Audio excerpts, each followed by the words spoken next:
Enhance vision. Empower life. Vision Care. The 46th session of the United Nations Human Rights Council got underway in Geneva on Monday, with 47 countries in attendance. Due to restrictions brought on by the global coronavirus pandemic, this year's session will be held virtually. Addressing the 46th UNHRC session in Geneva last night, Foreign Minister Dinesh Gunawardena had strong words for who he termed hegemonic forces for their collusion in bringing about what he termed a baseless resolution against Sri Lanka. The Foreign Minister also called on member countries to show their support for Sri Lanka by rejecting any such resolution.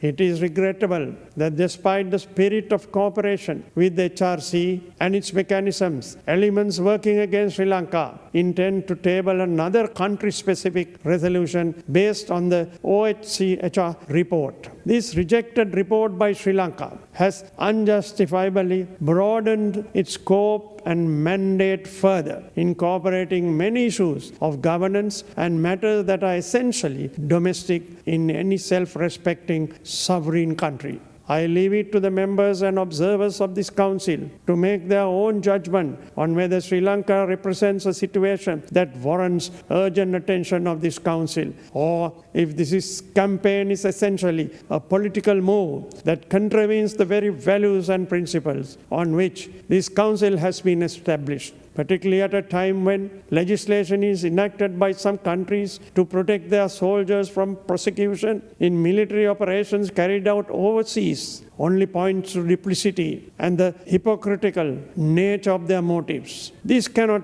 but result in a significant loss of morale among countries engaged in the struggle against terrorism. The Council must hold the scales even, not going by hearsay, unilateral action, or one-angle doubtful resources, but adhere to its guiding principles. As the Council is aware, this is a critical time to the entire world in the last 100 years, where we need to be united in our efforts to overcome the COVID-19 pandemic and to revive the battered economies. I appeal to the members of this Council to take note of our continued engagement and cooperation on its merit and support us by rejecting any resolution against Sri Lanka. Also addressing the session, Secretary General of the Organization of Islamic Cooperation, Yusuf Al-Uthaymin, raised his concerns over the cremation of Muslim victims of COVID-19.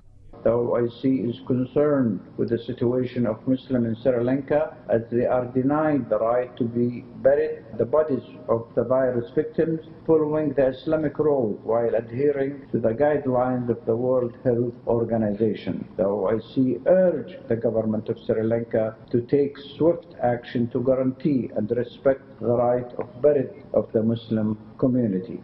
Also addressing the event, United States Secretary of the State Antony J. Blinken encouraged the Council to support resolutions that address issues of concern around the world, including those against Sri Lanka. We encourage the Council to support resolutions at this session addressing issues of concern around the world, including ongoing human rights violations in Syria and North Korea, the lack of accountability for past atrocities in Sri Lanka, and the need for further investigation into the situation in South Sudan. The United States is fully committed to the universal protection and promotion of human rights. We look forward to working collaboratively with friends and partners in this body to ensure that the Council lives up to its mandate and effectively contributes to human rights around the world. Later this evening, Human Rights High Commissioner Michelle Bachelet's report on the human rights situation in Sri Lanka will be presented. The core group on Sri Lanka, consisting of Canada, Germany, North Macedonia, Malawi, Montenegro and the United Kingdom, intends to present a resolution against Sri Lanka.